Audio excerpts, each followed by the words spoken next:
নমস্কার সকলকে উৎপল শেরওয়ার চ্যানেলে স্বাগত। আমি উৎপল তোমাদের সাথে। আজকের ভিডিওতে আমরা ক্লাস 5 এর লেসন 7 দ্য রেবেল পোয়েট এই গল্পের দ্বিতীয় পার্টটির প্রতিটি লাইনের বাংলা অনুবাদ ও বিশ্লেষণ করব এবং অ্যাক্টিভিটি 3 থেকে প্রত্যেকটি প্রশ্নের উত্তর নিয়ে ডিটেইলস আলোচনা করব। তাই তোমরা ভিডিওটা স্কিপ না করে অবশ্যই প্রথম থেকে শেষ পর্যন্ত দেখবে। আর যারা চ্যানেলটা প্রথম দেখছো তারা অবশ্যই চ্যানেলটা সাবস্ক্রাইব করে পাশে থাকা বেল বাটনটা প্রেস করবে, যাতে পরের ভিডিওগুলো আপলোড করার সাথে সাথে তোমাদের কাছে নোটিফিকেশন পৌঁছে যায়। আর আমি আগের ভিডিওতে ক্লাস 5 এর লেসন 7 দ্য রেবেল পোয়েট এই গদ্যাংশের প্রথম পার্টটির প্রতিটি লাইনের বাংলা অনুবাদ ও বিশ্লেষণ করেছি এবং অ্যাক্টিভিটি 1 ও অ্যাক্টিভিটি 2 এই দুটি অ্যাক্টিভিটির উত্তর নিয়ে ডিটেইলস আলোচনা করেছি। যারা সেই ভিডিওটা দেখোনি তাদের জন্য আমি ডেসক্রিপশন বক্সে সেই ভিডিওর লিঙ্ক দিয়ে দিয়েছি, তোমরা অবশ্যই তোমাদের সময় মতো দেখে নিও। চলো শুরু করা যাক আজকের বিষয়। ক্লাস 5 এর লেসন 7 দ্য রেবেল পোয়েট গল্পের দ্বিতীয় পার্টটির প্রতিটি লাইনের বাংলা অনুবাদ বিশ্লেষণ এবং অ্যাক্টিভিটির উত্তর নিয়ে আলোচনা। Uncle Rahim enters the room. Uncle Rahim বা রহিম কাকা প্রবেশ করলো ঘরের মধ্যে। He joins in the conversation, সেও এই কথোপকথনে যোগদান করলো। যে প্রীতম আর তার বাবা নজরুল ইসলামকে নিয়ে যে কথাবার্তা বলছিল তার মধ্যে আঙ্কেল রহিমও যোগদান করলো। প্রীতম বলছে, দেখো, did Kumudranjan inspire him to write poems. Kumudranjan কি তাকে অনুপ্রাণিত করেছিলেন? ইন্সপায়ার মানে অনুপ্রাণিত করা, কবিতা লিখতে। যে কুমুদরঞ্জন কি কাজী নজরুল ইসলামকে অনুপ্রাণিত করেছিলেন কবিতা লিখতে? তখন ফাদার বলছেন, তার বাবা বলছে, দেখো, ইয়েস, হ্যাঁ, but Nazrul was also influenced by, Nazrul এছাড়াও প্রভাবিত হয়েছিলেন by Rabindranath and the Persian poets, রবীন্দ্রনাথের দ্বারা এবং পারসিক কবি লাইক হাফেজ অ্যান্ড খায়াম, হাফেজ এবং খায়ামের দ্বারা। তাহলে কুমুদরঞ্জন তো অনুপ্রাণিত করেছিলেনই, তার সাথে সাথে হাফেজ এবং খায়ামও তাকে অনুপ্রাণিত করেছিলেন। দেখো, তারপর আঙ্কেল রহিম বলছে, ডিড ইউ নো দ্যাট, তুমি কি জানো যে Nazrul joined the army under the British, Nazrul সৈন্য বিভাগে যোগদান করেছিল ব্রিটিশদের অধীনে। যে নজরুল কিন্তু ব্রিটিশদের অধীনে সৈন্য বিভাগে যোগদান করেছিল। He was in the 49th Bengal regiment, সে ছিল 49 নম্বর বাংলা বিভাগে। After the first world War, প্রথম বিশ্বযুদ্ধের পর, দ্য রেজিমেন্ট ওয়াজ ডিসব্যান্ডেড, ওই বাহিনীটাকে ভেঙে ফেলা হয়। ডিসব্যান্ডেড মানে ব্রোকেন আপ, ভেঙে ফেলা। ইন 1920, 1920 খ্রিস্টাব্দে। 1918 খ্রিস্টাব্দে প্রথম বিশ্বযুদ্ধ শেষ হয়েছিল, তারপর 1920 খ্রিস্টাব্দে ওই বাহিনীটাকে বাতিল করা হয়, ভেঙে ফেলা হয়। So he came to Calcutta, সুতরাং তিনি কলকাতায় চলে এসেছিলেন। যে নজরুল কলকাতায় ফিরে আসেন, যেহেতু এই যে বাহিনীটাতে তিনি ছিলেন সেটাকে ভেঙে ফেলা হয়, সেটাকে বাতিল করে দেওয়া হয়।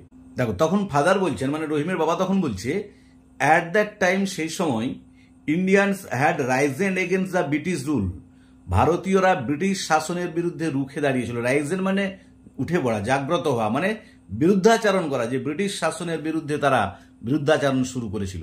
Nazrul protested against the cruelty of the British, Nazrul প্রতিবাদ করেছিল, প্রোটেস্টেড মানে প্রতিবাদ করা, প্রতিবাদ করেছিল এগেনস্ট দ্য ক্রুয়েলটি, নিষ্ঠুরতার বিরুদ্ধে, অব দ্য ব্রিটিশ, ব্রিটিশদের, ইন হিজ ওন ওয়ে, তার নিজের মতো করে। যে নজরুল তার নিজের মতো করে ব্রিটিশদের নিষ্ঠুরতার বিরুদ্ধে প্রতিবাদ শুরু করেছিল।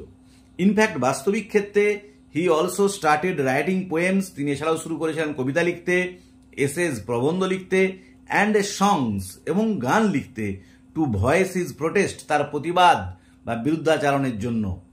He is the rebel poet of India, তিনি হলেন ভারতবর্ষের বিদ্রোহী কবি। যে নজরুল হলেন ভারতবর্ষের বিদ্রোহী কবি। প্রীতম তখন বলছে, I hardly new as much, আমি এত কিছু জানতামই না। ফাদার তখন প্রীতমের বাবা কি বলছে, দেখো, you should read in his poems, তোমার উচিত তার কবিতাগুলো পড়া, লাইক যেমন কান্ডারি হুঁশিয়ার, খেয়াপারের তরণী, যে কান্ডারি হুঁশিয়ার, খেয়াপারের তরণী, এইসব কবিতাগুলো তোমার পড়া উচিত। And also listen to his songs, এবং তার গানগুলোও শোনা উচিত, যেগুলোকে আমরা নজরুল গীতি বলি, খুবই সুন্দর, সেগুলোও তোমার শোনা উচিত। The British were afraid that, ব্রিটিশরা ভয় পেয়েছিল যে নজরুলস রাইটিং, নজরুলের লেখাগুলো would instigate the Indian freedom fighters, অনুপ্রাণিত করছিল ভারতীয় স্বাধীনতা সংগ্রামীদের। প্রীতম তখন বলছে, what did the British do, ব্রিটিশরা তখন কি করেছিল?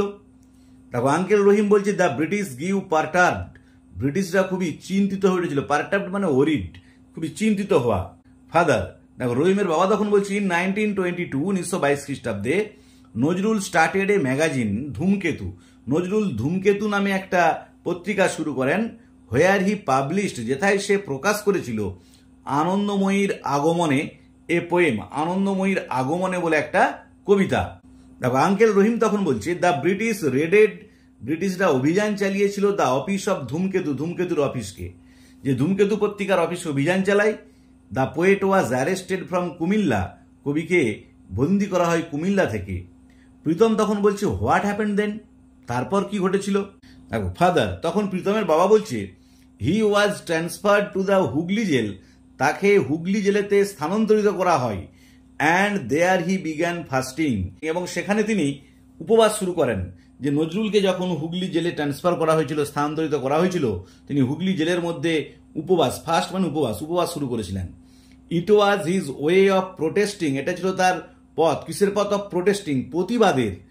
Against the torture of the British, ব্রিটিশদের অত্যাচারের বিরুদ্ধে, যে ব্রিটিশদের অত্যাচারের বিরুদ্ধে এটাই ছিল তার প্রতিবাদের পথ।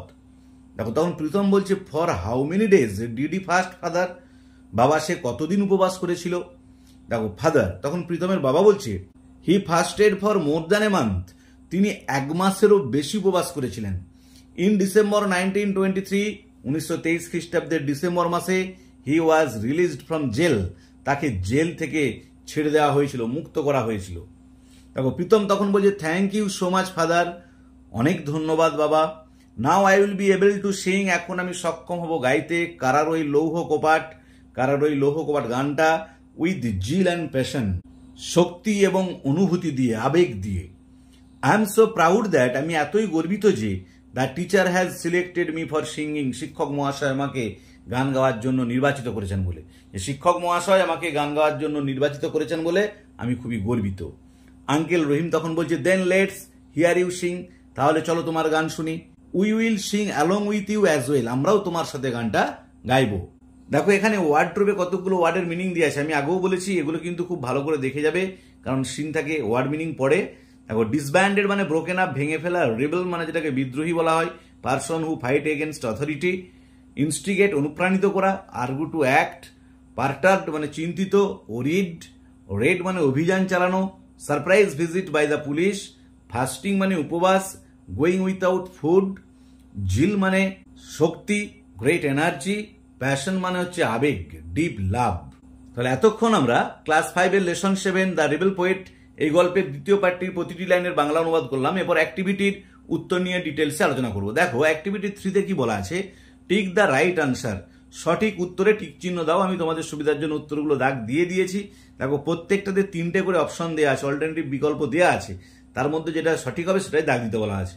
দেখো প্রথমেরটা বলা আছে his poems inspired the youth, তার কবিতাগুলো অনুপ্রাণিত করেছিল যুবকদের। টু ফাইট দ্য ব্রিটিশ, ব্রিটিশদের বিরুদ্ধে লড়াই করতে। টু হেল্প দ্য ব্রিটিশ, ব্রিটিশদের সাহায্য করতে। To talk to the British, ব্রিটিশদের সাথে কথা বলতে। উত্তর হবে টু ফাইট দ্য ব্রিটিশ, ব্রিটিশদের বিরুদ্ধে লড়াই চালাতে। দুইটা দেখো এ পোয়েম দ্যাট হি রোট ওয়াজ, একটা কবিতা যেটা তিনি লিখেছিলেন সেটা হচ্ছে খেয়াপাড়ের তরণী। প্রশ্ন বোধ, উত্তর হচ্ছে খেয়াপাড়ের তরণী। 3-টা দেখো নজরুল ওয়াজ কল্ড, নজরুলকে বলা হতো দ্য ফায়ারি পোয়েট, আগুনে কবি। দ্য রেবেল পোয়েট, বিদ্রোহী কবি। দ্য ইন্সপায়ার্ড পোয়েট, অনুপ্রাণিত কবি। উত্তর হবে দ্য রিবেল পোয়েট, বিদ্রোহী কবি। এরপর অ্যাক্টিভিটি 4টা দেখো, অ্যাক্টিভিটি 4-এ কি বলা আছে, write T for true and F for false statements, সত্য হলে টি আর মিথ্যে হলে এফ লেখো ইন দ্য গিভেন বক্সেস, নিচে যে বক্সগুলো আছে তার মধ্যে। আমি তোমাদের সুবিধার জন্য এখানে উত্তরগুলো লিখে দিয়েছি, তোমরা একটু দেখে নাও। দেখো নজরুল ওয়াজ বর্ন, নজরুল জন্মগ্রহণ করেছিল when India was still under the British rule, যখন ভারতবর্ষ ব্রিটিশ শাসনের অধীনে ছিল। ঠিক, তাই আমি টি লিখেছি।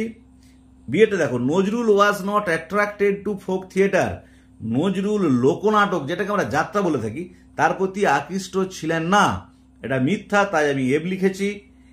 সিয়েটা দেখো ইন স্কুল, বিদ্যালয়ে Nazrul made the great poet Kumudranjan Mallick, নজরুলের সাক্ষাৎ হয়েছিল মহান কবি কুমুদরঞ্জন মল্লিকের সাথে, এটা ঠিক সত্য, তাই আমি টি লিখেছি। ডিএটা দেখো Nazrul serve the Indian army under the British rule, Nazrul ভারতীয় বাহিনীতে কাজ করেছিল ব্রিটিশদের অধীনে, ফলস মিথ্যা। ইয়েটা দেখো নজরুল ফাস্টেড ফর 30 days, নজরুল 30 দিনের জন্য উপবাস করেছিল, ফলস, যে বলেছিল মোর দ্যান 30 days, 30 দিনেরও বেশি। এরপর অ্যাক্টিভিটি 5 দেখো, অ্যাক্টিভিটি 5-এ কি আছে, fill in the chart with information from the text, পাঠ্যাংশ থেকে তথ্য নিয়ে চার্টটা পূরণ করো। দেখো ইয়ার আর ইভেন্ট, কয়েকটা ইয়ার দিয়ে দেওয়া আছে, ইভেন্টগুলো লিখতে হবে, আবার কয়েকটা ইভেন্ট দিয়ে দেওয়া আছে, ইয়ারগুলো লিখতে হবে। দেখো ইয়ারের ক্ষেত্রে 1910 দেওয়া আছে, এটা উত্তর হবে নজরুল মেট নিবারণচন্দ্র ঘটক, যে 1910 খ্রিস্টাব্দে কি ঘটেছিল, নজরুল সাক্ষাৎ করেছিল নিবারণচন্দ্র ঘটকের সাথে। তারপরেরটা দেখো ইভেন্ট, ঘটনাটা দেওয়া আছে দ্য রেজিমেন্ট ওয়াজ ডিসব্যান্ডেড, বাহিনীটাকে ভেঙে ফেলা হয়। 1920, ইয়ারটা হবে 1920, 1920 খ্রিস্টাব্দে। তারপরে দেখো আবার ইয়ারটা দিয়ে আছে 1922, 1922। দেখো এটা ইভেন্ট হচ্ছে নজরুল স্টার্টেড ধূমকেতু ম্যাগাজিন, নজরুল ধূমকেতু পত্রিকা শুরু করেছিল। তারপরেরটা দেখো আবার ইভেন্টটা দিয়ে আছে Nazrul was released from jail, নজরুলকে জেল থেকে ছেড়ে দেওয়া হয়েছিল, এটা হবে 1923, 1923 খ্রিস্টাব্দে। এবার অ্যাক্টিভিটি 6 দেখো, অ্যাক্টিভিটি 6-এ কি বলা আছে, অ্যান্সার দ্য ফলোইং কোয়েশ্চেন্স, নিচের প্রশ্নগুলোর উত্তর দাও। দেখো কি আছে, who inspired Nazrul to write poems, কে বা কারা অনুপ্রাণিত করেছিল নজরুলকে কবিতা লিখতে। দেখো উত্তর হবে পোয়েট কুমুদ রঞ্জন মল্লিক, কবি কুমুদ রঞ্জন মল্লিক। দেখো এখানে একটু ভালো করে দেখবে, Rabindranath Tagore, Hafiz and Khayyam inspired Nazrul to write poems, Rabindranath Thakur, Hafiz এবং খায়াম অনুপ্রাণিত করেছিল নজরুলকে কবিতা লিখতে। আবার বলছি উত্তরটা, poet Kumud Ranjan Mallick, Rabindranath Tagore, Hafiz and Khayyam inspired Nazrul to write poems. বিয়েটা দেখো, why did Nazrul have to leave the army, নজরুলকে কেন সৈন্যবাহিনী ত্যাগ করতে হয়েছিল। দেখো উত্তরটা, Nazrul had to leave the army, নজরুলকে সৈন্যবাহিনী ত্যাগ করতে হয়েছিল বিকজ কারণ the regiment was disbanded in 1920, বাহিনীটাকে ভেঙে ফেলা হয় 1920 খ্রিস্টাব্দে after the first world War, প্রথম বিশ্বযুদ্ধের পর। আবার বলছি, Nazrul had to leave the army because the regiment was disbanded in 1920 after the first world war. সেটা দেখো, in which magazine was the poem আনন্দময়ের আগমনে পাবলিশড, কোন পত্রিকায় আনন্দময়ের আগমনে এই কবিতাটা প্রকাশিত হয়েছিল। দেখো, দ্য পোয়েম আনন্দময়ীর আগমনে was published in the magazine ধূমকেতু, যে কবিতা আনন্দময়ীর আগমনে কবিতাটি ধূমকেতু পত্রিকায় প্রকাশিত হয়েছিল। আবার বলছি উত্তরটা, দ্য পোয়েম আনন্দময়ীর আগমনে was published in the magazine ধূমকেতু। ডিএটা দেখো, why did Nazrul start fasting, Nazrul কেন উপবাস শুরু করেছিল। দেখো উত্তর, নজরুল স্টার্টেড ফাস্টিং, নজরুল উপবাস শুরু করেছিলেন two protest against the torture of the British, ব্রিটিশদের অত্যাচারের বিরুদ্ধে প্রতিবাদ করার জন্য। আবার বলছি, Nazrul started fasting two protest against the torture of the British. Activity 7A দেখো, অ্যাক্টিভিটি 7A তে কি বলা আছে, underline the adverbs in the following sentences, নিচের বাক্যগুলোতে অ্যাডভার্বগুলো নিচে দাগ দাও। Group them under adverb of manner, adverb of time or adverb of place, যে সেগুলোকে অ্যাডভার্ব অফ ম্যানার বা অ্যাডভার্ব অফ টাইম বা অ্যাডভার্ব অফ প্লেস, যেটা যে গ্রুপে সেই গ্রুপেতে লিখতে বলা হয়েছে। দেখো প্রথম বাক্য কি আছে, now I will go to school, আমি দেখো দাগ দিয়ে দিয়েছি, নাওটা অ্যাডভার্ব। 2 দেখো, হি স্যাট বিসাইড মি, বিসাইডটা অ্যাডভার্ব, যদিও প্রিপোজিশন হিসেবে ব্যবহার হয়। 3 দেখো, he will watch a play tomorrow, টুমরোটা অ্যাডভার্ব। 4 দেখো, she eagerly waited for the result, ইগারলিটা অ্যাডভার্ব। 5 দেখো, the train moved slowly out of the station, স্লোলিটা অ্যাডভার্ব। 6 দেখো, we won the match yesterday, ইয়েস্টারডেটা adverb. Come here, হেয়ারটা adverb. 8 দেখো, I shall gladly do it, গ্ল্যাডলিটা adverb. এরপরে দেখো activity 7B তে কি বলা আছে, let's classify the adverbs in the following chart. চলো ওই যে অ্যাডভার্বগুলো আমরা পেলাম, যেগুলো দাগ দিলাম, সেগুলোকে আমরা শ্রেণী বিভাগ করে দেবো। কি কি আছে, অ্যাডভার্ব অফ টাইম সময় বোঝাবে, অ্যাডভার্ব অফ ম্যানার একটা অভ্যাস বুঝাবে, অ্যাডভার্ব অফ প্লেস জায়গা বুঝাবে। দেখো টাইমের ক্ষেত্রে হবে নাও, টুমরো, ইয়েস্টারডে, এই 3টে অ্যাডভার্ব হচ্ছে adverb of time. Adverb of manner কোনগুলো না, ইগারলি, স্লোলি, গ্ল্যাডলি, এই 3টে হচ্ছে অ্যাডভার্ব অফ ম্যানার। আর হেয়ার আর বিসাইড এগুলো হচ্ছে অ্যাডভার্ব অফ প্লেস। দেখো অ্যাক্টিভিটি 8টা দেখো, অ্যাক্টিভিটি 8-এ কি বলা আছে, let's learn how to paint pots, চলো শিখি কিভাবে একটা পাত্রকে রং করতে হয়। যে পট ইজ বট, একটা পাত্র কেনা হলো, ইট ইজ ওয়াশড উইথ ওয়াটার, জল দিয়ে ধোয়া হলো, ইট ইজ ড্রাইড ইন দ্য সান, সূর্যের আলোয় শুকানো হলো, ইট ইজ পেন্টেড, রং করা হলো, polish is applied to make the surface shiny, আর পালিশ করা হলো যাতে উপরিভাগটা চকচক করে। দিয়ে এরপর কি বলা আছে খুব ভালো করে লক্ষ্য করো, নাও অ্যাড লিঙ্কার্স, এখন যোগ করো লিঙ্কার্স গুলো, লিঙ্কার্স মানে যেগুলো সংযুক্ত করে, to show the process of painting pots, দেখানোর জন্য কিভাবে এই পটস গুলোকে, পাত্রগুলোকে কি করা হয়, পেন্ট করা হয়, রং করা হয়, সেটা দেখানোর জন্য you may use the following linkers, তুমি নিচের লিঙ্কার গুলো ব্যবহার করতে পারো। দেখো সব থেকে প্রথমেরটার আগে তোমরা অ্যাট ফার্স্ট লিখবে, আর সব থেকে শেষেরটার আগে তোমরা অ্যাট লাস্ট লিখবে। প্রথমেরটা হবে অ্যাট ফার্স্ট, সব থেকে প্রথমে, আর সব থেকে শেষের বাক্যটার আগে হবে অ্যাট লাস্ট। বাকি 3টে লিঙ্কার যেটা আছে ওটা তোমরা যে কোনো 3টে বাক্যের আগে দেবে, দেন মানেও তারপর, নেক্সট মানেও তারপর, দেয়ার আফটার মানেও তারপর। মানে প্রথমে লিখবে at first a pot is bought, প্রথমে একটা পাত্র কেনা হলো, তারপরে তোমরা ধরো দেনটাই লিখলে, then it is washed with water, তারপর এটাকে জল দিয়ে ধোয়া হলো। তারপরে ধরো next it is dried in the sun, তারপর এটাকে সূর্যের আলোতে শুকানো হলো। তারপরে দেয়ার আফটার মানে তারপর thereafter it is painted, তারপর এটা রং করা হলো। আর সব থেকে শেষের বাক্যটাতে হবে অ্যাট লাস্ট, তাহলে at last polish is applied to make the surface shiny, সব থেকে শেষে পালিশ করা হলো যাতে উপরিভাগটা চকচক করে। আর অ্যাক্টিভিটি 9, দেখো অ্যাক্টিভিটি 9 এ রবীন্দ্রনাথ টেগোরের শৈশব নিয়ে একটা রাইটিং লিখতে বলা আছে। আমি রাইটিং এর উপর পরে আলাদা করে ভিডিও আপলোড করব।